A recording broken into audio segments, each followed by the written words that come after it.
voy a proceder a hacer lo que es la explicación del ciclo Brayton. Esta ha sido realizada para el curso de termodinámica con el ingeniero Alfredo Díaz.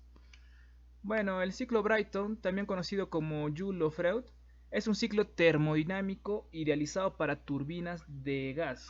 Como se ve en el gráfico acá, los equipos que se usan son el compresor, que está encargado del ingreso del aire al sistema, la cámara de combustión, donde se genera la combustión, ¿no? Que ingresa el combustible y se mezcla con el aire. Esto produce el calor que ingresa al ciclo.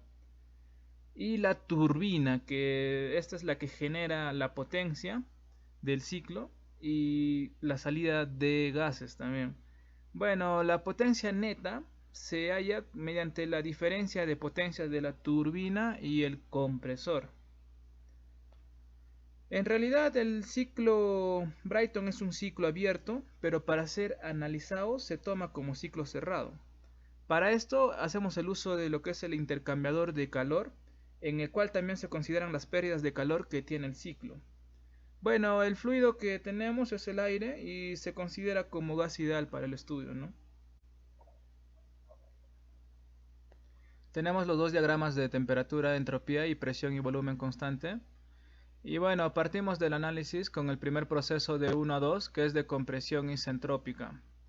Bueno, en el diagrama TS se puede ver que la entropía se mantiene constante y hay un aumento de la temperatura de 1 a 2. En el diagrama PB se ve que la presión aumenta desde la presión más baja hasta la presión más alta del ciclo.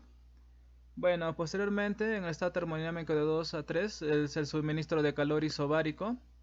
Mantenemos la presión constante y tenemos un aumento importante de la temperatura, como se ve en el diagrama TS, y llegamos a la máxima temperatura en el punto 3. Y en el diagrama PB se puede ver que la presión se mantiene constante y hay un leve aumento del volumen específico. Entre el proceso de 3 a 4 tenemos la expansión isentrópica, mantenemos la entropía constante, y entre 3 y 4 hay una disminución de la presión y un aumento importante del volumen específico. Entre los estados 4 y 1 es el rechazo del calor isobárico, se mantiene la presión constante y entonces se pasa del estado 4 al estado inicial, al punto 1, ¿no? Donde ingresa el aire. En el diagrama PB hay una disminución importante del volumen específico hasta llegar al estado 1. Como los ciclos reales existen las irreversibilidades y los procesos no son isentrópicos, entre los estados termodinámicos 3 y 4 donde se encuentra la expansión, que es la generación de potencia de la turbina, hay aumento de la entropía a la salida de este fluido, y en la zona de compresión entre el estado 1 y 2 a la salida hay un aumento de entropía. Ambos rendimientos, tanto como de la turbina y del compresor, se pueden ver aquí la forma de calcularlos y vemos que el rendimiento isentrópico de la turbina se puede calcular en la parte superior como el trabajo potencia real que genera la turbina con los diferenciales de entalpía.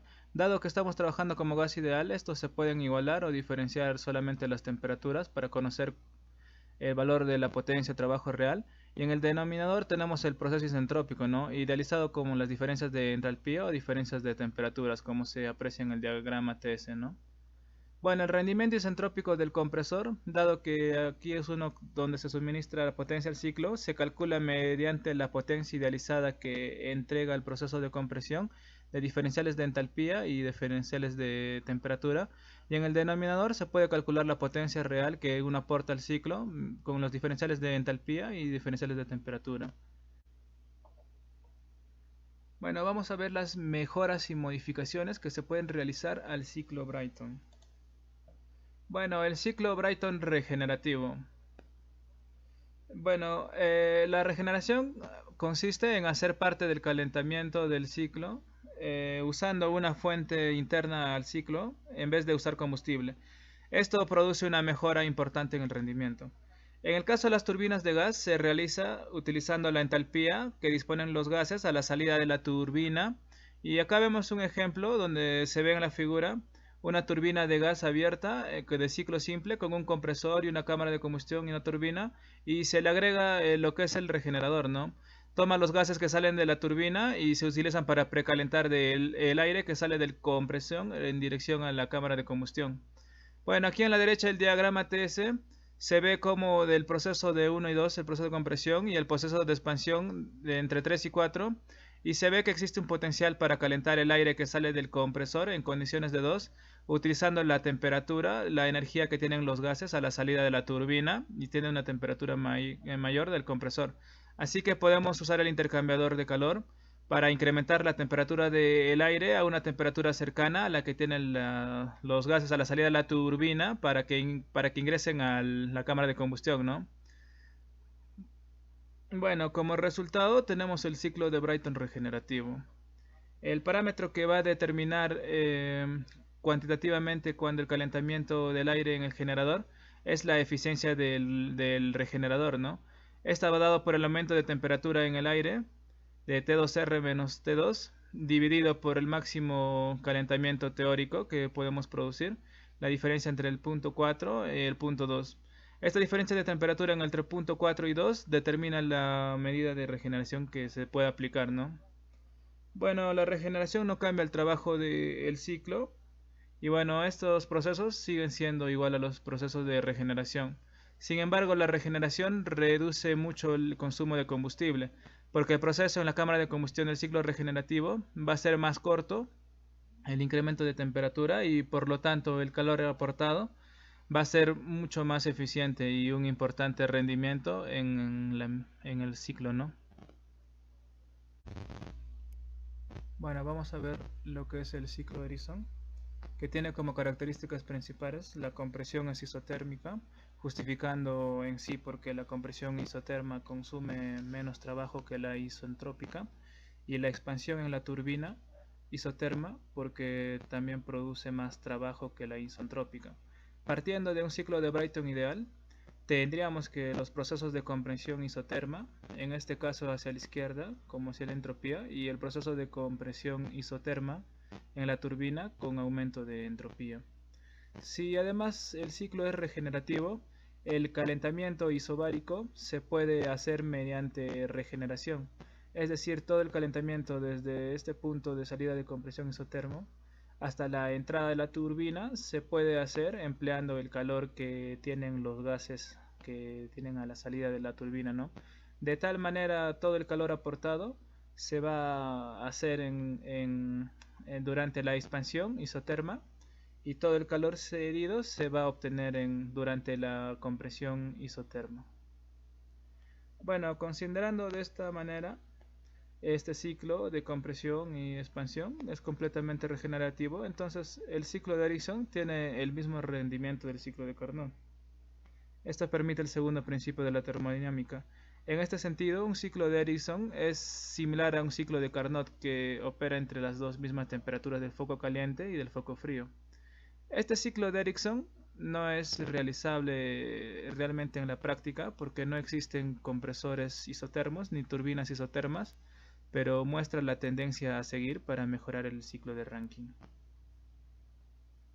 Bueno, vamos ahora al ciclo de Brayton compuesto, en el que se intenta seguir las tendencias del ciclo Ericsson para mejorar el rendimiento del ciclo de Brayton, ¿no? Como decíamos, la compresión isoterma no es posible porque no hay compresores que trabajen de manera isoterma, pero podemos emular la compresión isoterma realizando compresiones isentrópicas sucesivas con enfriamientos isobáricos intermedios. Lo que vamos a tener, en vez de tener un compresor isentrópico, vamos a tener 2, 3 o un número indefinido de compresores isentrópicos con refrigeraciones intermedias. El proceso no va a ser isotermo, como se ve en la figura anterior, pero va a tender a acercarse a lo que es el proceso, ¿no? Cuanto mayor el número de etapas de compresión, más se acerca el proceso al proceso isotermo, ¿no? Bueno, en el caso de las turbinas no existen compresiones isotermas, pero podemos acercarnos al proceso isotermo si hacemos expansiones isentrópicas en turbinas adiabáticas, que estas sí se consideran en el mercado actual, con recalentamientos intermedios. Bueno, esto se consigue instalando cámaras de combustión intermedias, donde se recalienta el vapor o el gas de la turbina a una presión constante. Bueno, en el diagrama TS se ve la evolución de la primera turbina y el recalentamiento intermedio y la expansión en la segunda turbina, ¿no? Al igual que en la compresión, se puede instalar 2 o 3 o 4, es un número indeterminado de turbinas en serie con estos recalentadores intermedios, ¿no? Bueno, de esta manera se puede construir una nueva turbina de gas que tiene un número determinado de compresores con enfriadores intermedios y un número determinado de turbinas. Y bueno, normalmente el número de turbinas es menor que el número de compresores. Bueno, en este caso en las turbinas con cámara de combustión intermedia, y normalmente donde siempre el ciclo va a ser regenerativo, ¿no? Bueno, el conjunto se monta en distintos ejes, agrupando los compresores y las turbinas. En este caso, vamos a tener un ciclo de trabajo representado en ETS. Y bueno, se tiene muchos procesos de compresión. Con refrigeración intermedia se tiene varios procesos de expansión con recalentamiento intermedio y se tiene una regeneración. Bueno, eso sería todo. Gracias.